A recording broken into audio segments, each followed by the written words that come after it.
ঈদের সিনেমার মৌলিক 4টি গানেরই সুর ও সঙ্গীত আয়োজন করেছেন প্রিন্স মাহমুদ। আসসালামু আলাইকুম, সাথে আছে আমি প্রীতি জান্নাত।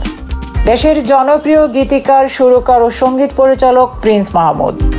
তার লেখা ও সুর করা ব্র্যান্ডের গান বা আধুনিক গান অনেক পরিণত হয়েছে কালজয়ী গানে। তবে ঢাকাই সিনেমার তার যাতায়াতটা ছিল কালে ভদ্রে। তবে আসার কথা হলো, নীরবতা ভাঙছেন প্রিন্স, যুক্ত হচ্ছেন সিনেমার গান তৈরিতে।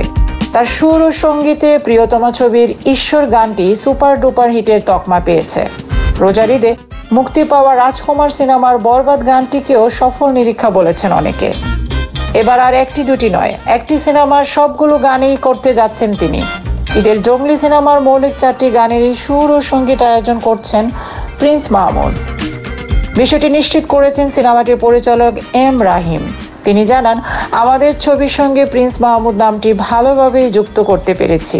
জঙ্গলি সিনেমার সবগুলো গান তিনিই করেছেন এবং গানগুলো এত ভালো করেছেন যে দর্শক শ্রোতারা গানগুলোতে বোধ হয়ে থাকবেন বলে আমার বিশ্বাস। জানা গেছে জঙ্গলিতে গান থাকবে 4টি। প্রিন্স মাহমুদ বলেন, একই সিনেমার সবগুলো গানের দায়িত্ব আমার নেওয়া হয়নি কখনো। জঙ্গলি আমার প্রথম সিনেমা, যে সিনেমার সবগুলো গান আমি করেছি এবং গানগুলো অসাধারণ হয়েছে।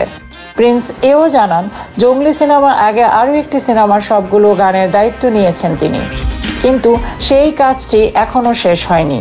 সেই সিনেমার আগেই জঙ্গলি মুক্তি পাচ্ছে। নিয়মিত আপডেট জানতে চোখ রাখুন news24bd.net।